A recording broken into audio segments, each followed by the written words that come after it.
Friends, I am doctor Neha Gupta और ये है मेरा चैनल डॉक्टर नेहा। आगे बढ़ने से पहले आप प्लीज मेरे चैनल डॉक्टर नेहा को सब्सक्राइब कर दें, जिससे आपको और informative videos about health and nutrition मिलती रहे। तो आज हम बात करेंगे बॉडी मास इंडेक्स के बारे में। बॉडी मास इंडेक्स क्या होता है? ये हमारा वेट होता है in relation to our height. तो अगर हमें दो लोगों का वेट कंपेयर करना है तो हम नहीं कर सकते, क्योंकि उनकी हाइट अलग अलग है। तो हम BMI कैलकुलेट करते हैं, जिससे हम दो लोगों का वेट कंपेयर कर सकते हैं। और BMI जैसे जैसे हमारा BMI नॉर्मल रेंज से बाहर जाता है, ऊपर जाता है, वैसे वैसे हमारा हेल्थ रिस्क भी बढ़ता रहता है for diabetes, blood pressure and heart problems. तो अब मैं आपको बताऊंगी कि आप अपना BMI कैसे कैलकुलेट कर सकते हैं। BMI होता है weight in kgs upon height in metre square. तो आपकी जो हाइट है वो मीटर्स में होनी चाहिए। अगर आपको अपनी हाइट फीट में पता है तो आप उसको कन्वर्ट कर सकते हैं। आप गूगल पे जाइए, अपनी हाइट फीट में लिखिए, कन्वर्ट इट इनटू मीटर्स, वो आपको कन्वर्ट कर देगा गूगल इन मीटर्स। तो अगर आपको अपनी हाइट सेंटीमीटर्स में पता है तो 163 मान लीजिए आपकी हाइट है इन सेंटीमीटर्स, तो इसको मीटर में कन्वर्ट करेंगे तो 1.63 मीटर्स हो जाएगी आपकी हाइट। तो हमारा BMI और आपका वेट मान लीजिए, वेट है आपका 65 kgs। तो हमारा BMI क्या होगा? Weight in kgs upon height in metre square. ये होता है 24.4। तो अगर ये आपका BMI आ गया 24.4, ठीक है। अब हम इसका क्या करें? अगर मान लीजिए आपका कोई दोस्त है, उसकी हाइट तो है 163 सेंटीमीटर्स, लेकिन उसका वेट है 75 kgs, तो उसका BMI क्या हो जाएगा? उसका BMI बढ़ जाएगा। बढ़ के कितना हुआ उसका BMI? 28.2 आ जाएगा।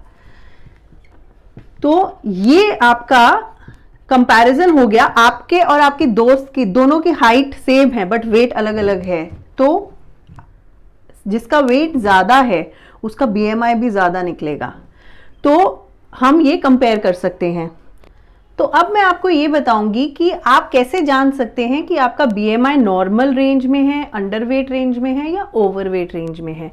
तो अगर आपका BMI जो मैंने आपको पहले कैलकुलेट करना सिखाया, वो अगर 18.5 से कम है तो वो आप अंडरवेट कैटेगरी में आते हैं, तो आपको अपना वेट बढ़ाने की जरूरत है।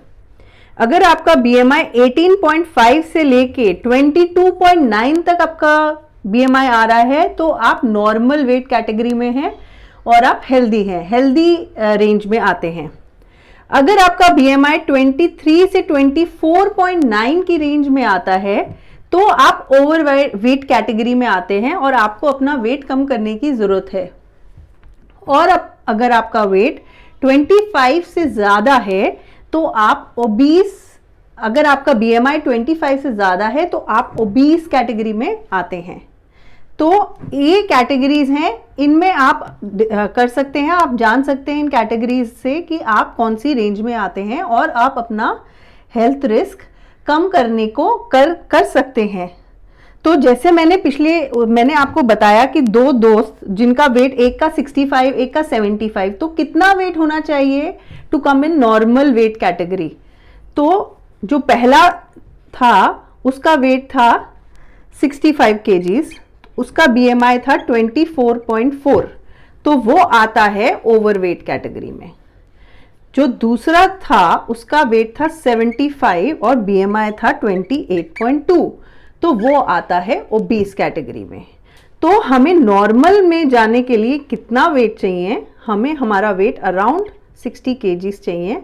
एक 163 सेंटीमीटर का जो इंसान है उसका वेट अराउंड 60 kgs होना चाहिए to be in the normal weight category. अगर आपको मेरी वीडियो ये अच्छी लगी हो तो please like and subscribe to my channel doctor Neha for more such informative videos. Thank you.